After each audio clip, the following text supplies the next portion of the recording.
Ndugu mtazamaji, karibu katika kipindi chetu cha Upekee wangu. Leo Jumatano tarehe 16 mwezi wa 4 mwaka 2025. Na mada yetu ni matumizi sahihi ya fedha. Matumizi sahihi ya fedha ni nguzo muhimu ya maisha yenye utulivu wa kifedha na mafanikio ya muda mrefu. Ili kudhibiti fedha zako kwa busara, unahitaji kuwa na bajeti sahihi, mpango unaoonyesha kipato chako na namna unavyokusudia kukitumia. Bajeti hukupa mwongozo. Usipoipangia pesa yako kazi ya kufanya, itajipa kazi yenyewe. Bajeti inakusaidia kuepuka matumizi yasiyo ya lazima na kuhakikisha kila senti inaelekezwa mahali panapostahili. Ni njia bora ya kudhibiti tamaa na kufanya maamuzi sahihi ya kifedha. Kipaumbele cha kwanza unapopata fedha kinapaswa kuwa ni kuweka akiba.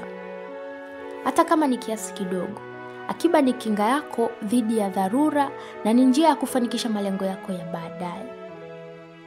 Epuka mikopo isiyo ya lazima kwa sababu madeni yanaweza kuwa ni mzigo mkubwa unaokuzuia kufikia uhuru wako wa kifedha.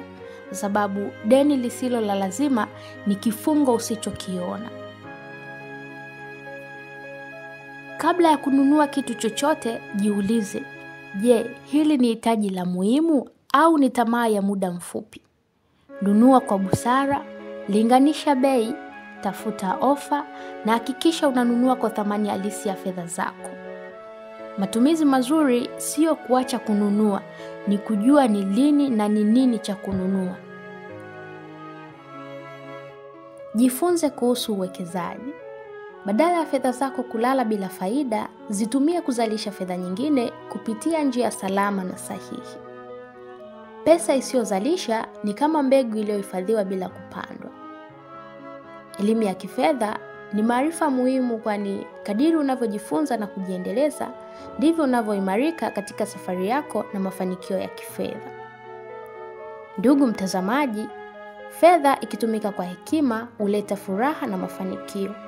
Lakini ikitumika vibaya huweza kuwa ni chanzo cha huzuni. Kumbuka, pesa ni rafiki mzuri kwa mtu mwenye nidhamu, lakini ni adui mkubwa kwa mtu asiye na mipango. You are a brand, own your value.